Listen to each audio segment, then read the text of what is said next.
nagkaila mi sa sa Jensan. Kuan ako siya, collector na ko siya. Respect na mo dati sa kuan, sa trabahoan. Once na-introduce mo sa sarili niya, ako, igat-igat mong pud gamay. So, nangita pud ko gwapo. Nakita na ko siya. Di mo man lang napapansin ang bagong So, kani laging dugay na nga nag-uban sa trabaho. Almost years na. So, nagka-develop jud. So, jud giligawan jud ako sa kadugayan. And then, moto, magkainlabay mi duha. Gisugot-sugot niya.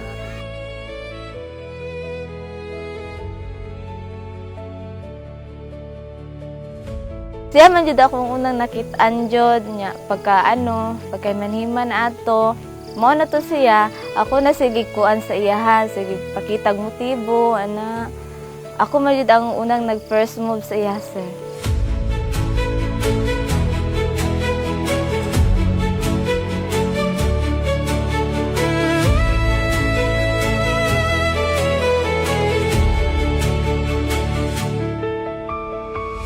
Very reason nga nung magpakasal ka mo o sa mga magpakasal in the future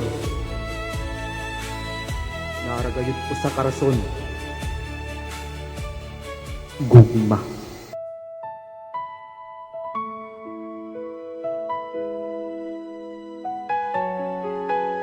Dawaton ba di mo siya nga imong bana sumala sa lagda sa tunginahan ang simbahan?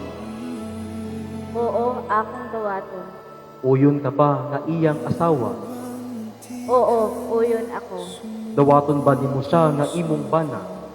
Oo, akong dawaton. Sa paulit-ulit na pagkakataon na nasaktan na bigo, mukhang delikado na naman ako.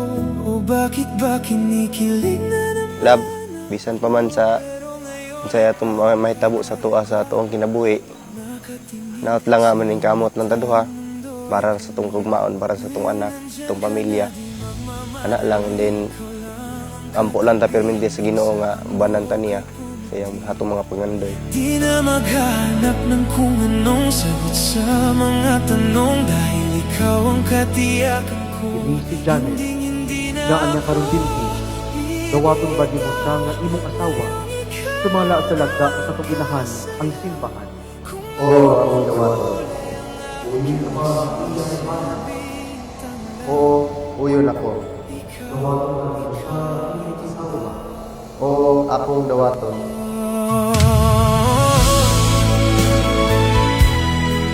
The very reason nga nung magbinyo ka mo tungod sa gugma. Di akalain mararamdaman ko muli ang yakap na Ang atong desisyon nga madayon puhon nga itong mga anak maampingan na to og maayo. hindi naman delikado kasi parang humingiti na naman ako kaya The ngayon very reason why you commit into marriage, it's because of love. Diyan ka na di magmamadali, ikaw lang ang katabi hanggang sa ang buhok ay pumuti. Di na maghahanap ng kung anong sagot sa mga tanong dahil ikaw ang katiyakan ko. Hindi na ako bibitaw ngayong ikaw na ang kasayaw. Kung mayroon mang kulay ang aking nagsisilbing tanglaw, ikaw ay dilaw. Janet, isulob kining singsing timaan sa akong paghigugma ug pag-unong kanimo sa ngalan sa Amahan, sa Anak, ug sa Espiritu Santo. Amen.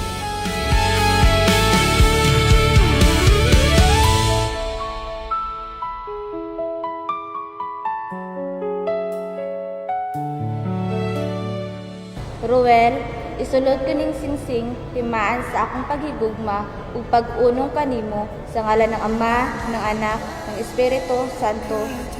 Kasi parang humingiti na naman ako kaya ngayon di na ako mangangamba Kahit anong sabihin nila, hindi na ako bibitaw. Ngayon ikaw na ang kasaya. Kung unsa nimo pagtakod sa pagrespeto siyang ginikanan, that same respect pero mas labaw pang respeto ang yatag nimo kang Janet.